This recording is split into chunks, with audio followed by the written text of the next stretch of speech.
Hello, beautiful people. It's Deanna Dorell from thedancinggoddess.com.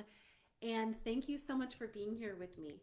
You made it to March. It is such a power packed month with a lot of twists and turns, but it is for your highest growth. And my intention with this video is to share some of the important aspects of the month from an energetic standpoint. Also, going to be pulling some oracle cards and sharing some important dates for you, just so you can get the landscape.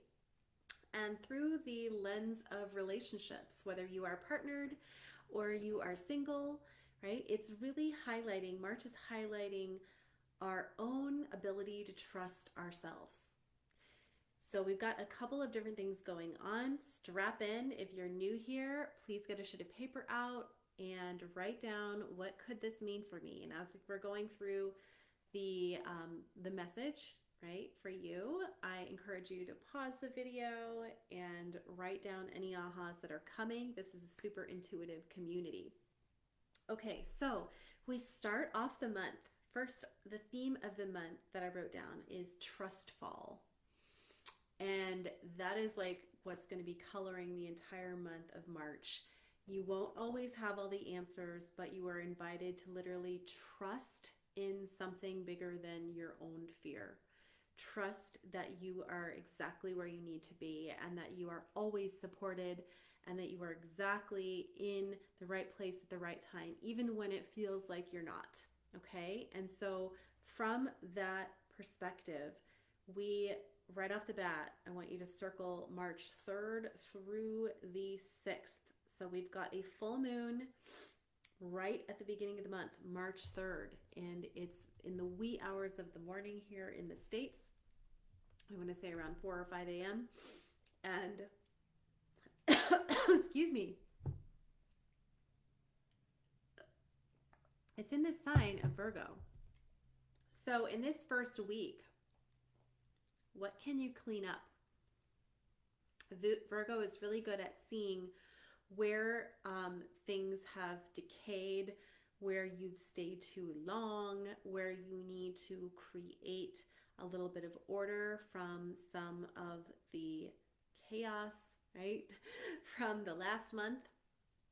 So in terms of to-dos, full moons are about completions, and it's an eclipse, which means that the energy is a little bit unstable, but it's also highlighting something that has been long gone energetically for a while, and maybe you weren't ready to let it go. Now it's either done for you or you initiate the transition. And this could be a good thing. Like I want to frame it that it's a very positive thing. Whatever is removed from your life, either voluntarily or involuntarily, is there to increase your bandwidth for the people, places, and faces and spaces that are really meant to, you're meant to share energy with, okay?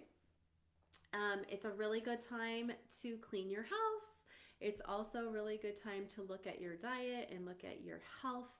And if you've been wanting to try something new in service to the newly aligned version of yourself that you are becoming this year, this is a good week to give it a go and to try it out, okay? And the card that accompanies that week is Treasure Island.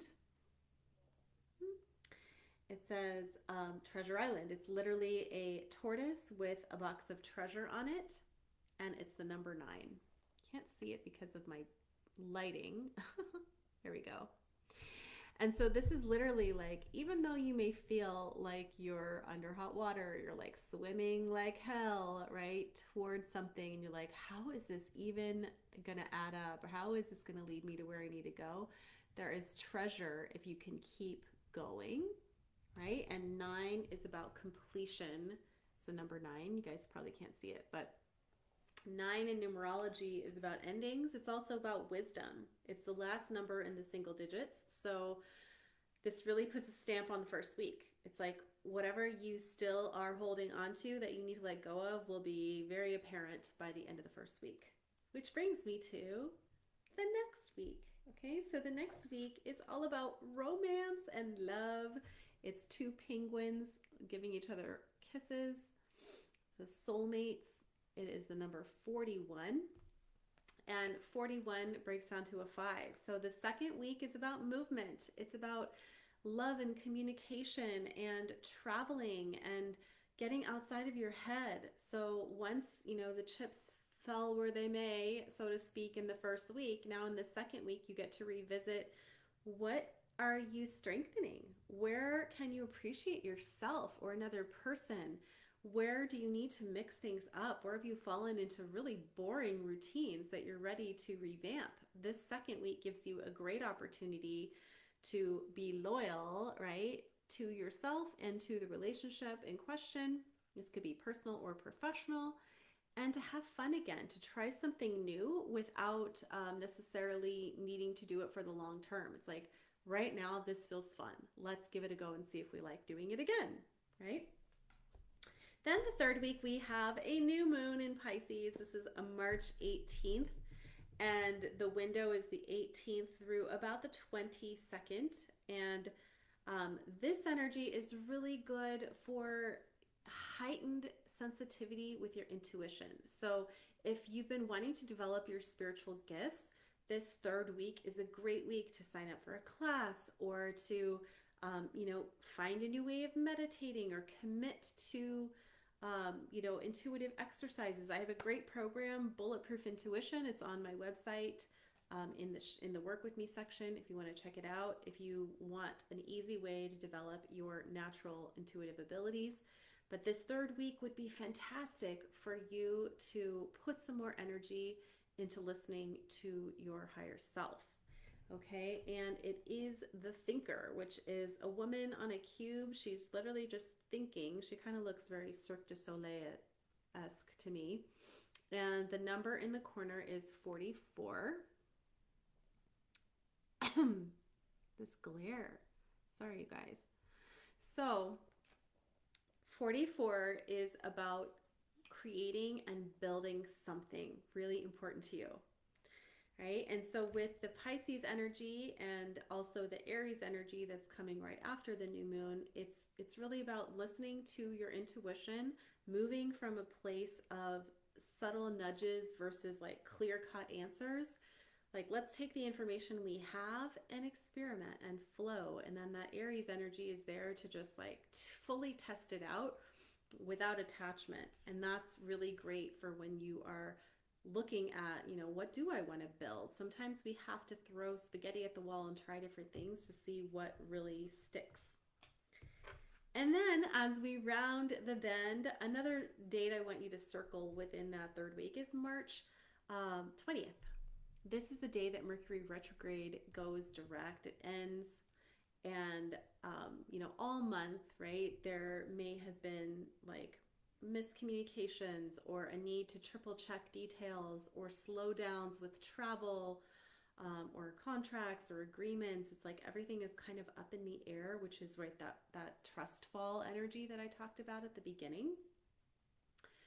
But once we get to the 20th, 21st, 22nd, 23rd, it's like slowly starts to wake up again. Things start to be really clear, right? You've been experimenting and saying how you feel and letting things go. And by the end of the third week, going into the fourth week, it's kind of like, okay, is there like a payoff for all of this internal work? And the card I got is a fork in the road. So it's the number 13, which is alchemy and magic, which is really great, right? So this is saying like, hey, like you've got some big decisions to make possibly by the end of the month, and spirit is listening and spirit will support you. But first you have to have that conviction for yourself. Even if it's, I know 80% that I want to do this, but there's like 20% of me that's afraid, go for it and put your whole energy into it. That's the only way that you're going to know if it really works. Okay. So again, overarching themes, it's about self-trust. It's about shedding in the first and second week, right? And then it's about trusting your intuition and consciously developing your gifts so that you can start listening to yourself and not listen to all the noise out there in the world. And finally, right, coming together, coming to an important decision about something that's near and dear to your heart and feeling confident by the end of the month that you really, made the decision that honors you, which is going to honor the world. So that's what I got for you. I would love to hear from you. What is one intention that you have for yourself in the month of March? Go ahead and comment below. Share this with a friend. If you're watching this on YouTube and you're not already subscribed to my channel, please do your girl a solid and like and subscribe this video. For more, you can check out thedancinggoddess.com. I will catch you guys soon. Thank you so much for being here.